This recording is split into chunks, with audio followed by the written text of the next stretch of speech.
મોટું યોગદાન છે અને ગુજરાત સરકારના જે નવા કાર્યક્રમો ચાલે છે કોંગ્રેસ પાર્ટીના નેતા શક્તિસિંહ ગોહિલે લઠ્ઠાકાંડના દર્દીઓની મુલાકાત દરમિયાન સિટિંગ જજ પાસે તપાસ કરવાની માંગ કરી।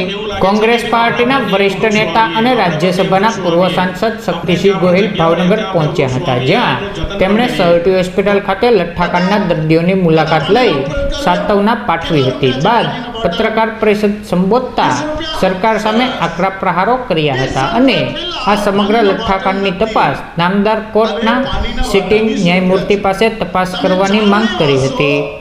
20 વર્ષ પછી તમારો ઓક્સિજન બોટલ ખરીદવા પડશે એટલે મારો વિનંતી છે, અમે વન વિભાગે નોકરી કરીએ એટલા માટે નથી, બધાને ઝાડે વાવવા જોઈએ।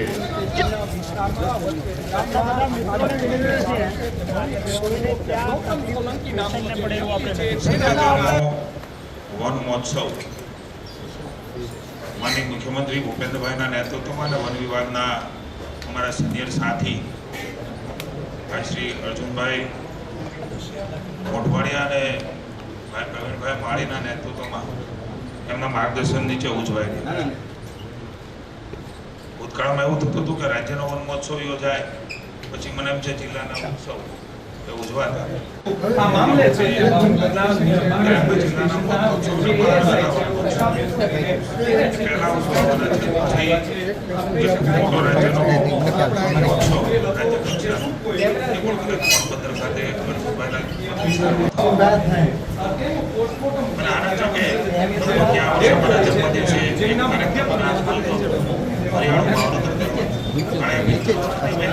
આગળ કામ કરી રહ્યા છે। એમાં મને એમ છે શેરિંગ ફોરેસ્ટ અર્બન ફોરેસ્ટ આપ જોવા આવજો કોતરા હમણાં અમે ખુલ્લું મૂક્યું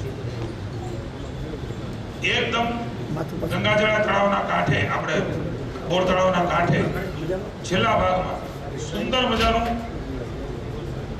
એ આપણે વન બનાવ્યું છે, અર્બન ફોરેસ્ટ। આ બધા પ્રકલ્પોનો લાભ આપણે લઈએ તો મને એવું લાગે છે કે આખો જિલ્લો અને આખું રાજ્ય એ અલગ અલગ પ્રકારે આપણને બધાને ગમે એ ભાવ સાથે આપણા ફોરેસ્ટને આગળ વધારીએ।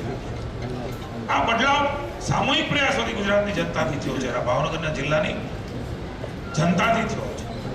મને ભૂપેન્દ્રભાઈ અને હર્ષભાઈના નેતૃત્વમાં સૌ સાથે મળીને આને આગળ લઈ જવા માટે થઈને આપણા ગુજરાતમાં માનનીય મોદી સાહેબ દારૂબંધી નેતૃત્વને માર્ગદર્શન નીચે પોલિટિકલ ઓબ્ઝર્વેશન હું નથી કરતો, પરંતુ આ દુઃખની ઘડીએ એક આક્રોશ જરૂર થાય આવનારી પેઢીને સ્વચ્છ કે શા માટે અને હરિયાળું ગુજરાત આપવાનો આ પ્રકારની પરિસ્થિતિ છે। એક જીવન માણસના જીવથી વધારે કિંમતી એક વૃક્ષ આવતીકાલે બીજું કશું જ ના હોય શકે। ખૂબ ખૂબ અભિનંદન, ભારત માતા કી જય। અને બાબા સાહેબ આંબેડકરની અધ્યક્ષતામાં બનેલા બંધારણમાં પણ હરિયાળું ગુજરાત સરકારની જાન માલ સુરક્ષાની એક પ્રાથમિક જવાબદારી છે। વંદે માતરમ, જય જય ગરી એક તરફ જય ભાઈના જય ગરીબ અને મધ્યમ વર્ગના લોકો, એક તરફ અતિ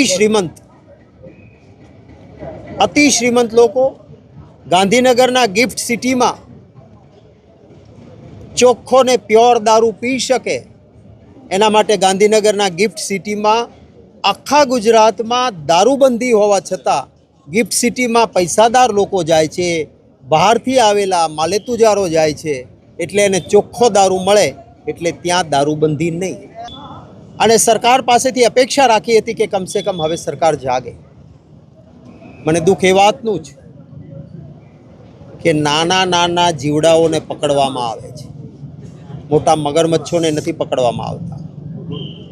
તપાસ કરનાર એક અધિકારીએ મને બોટાદના લઠ્ઠાકાંડ વખતે કહ્યું હતું કે આ જે કેમિકલ આવ્યું છે એ અમદાવાદના આઉટસ્કર્ટમાં રહેતી એક ફેક્ટરી, જેમાં ભાજપના એક મોટા માથા સમાયેલા છે, એને ત્યાંથી આ કેમિકલ આવ્યું છે। આજે પણ હું આ માંગ કરું છું કે તમે આ મિશ્રણવાળાને પકડીને નહીં સંતોષ માનો, મોટી ફેક્ટરીઓ લાભ લેવા માટે આ ઇથેનોલ, મિથેનોલ અને જેના કારણે આ કેમિકલથી લઠ્ઠો બને છે એ જ્યાંથી બહાર આપવામાં આવે છે, કહેવામાં આવે છે કે ઉજ્જૈનથી આવ્યું ને બહારના રાજ્યોમાંથી આવ્યું, તો તમે સરહદ પર શું કરો છો? કઈ પ્રકારનું ચેકિંગ કરો છો?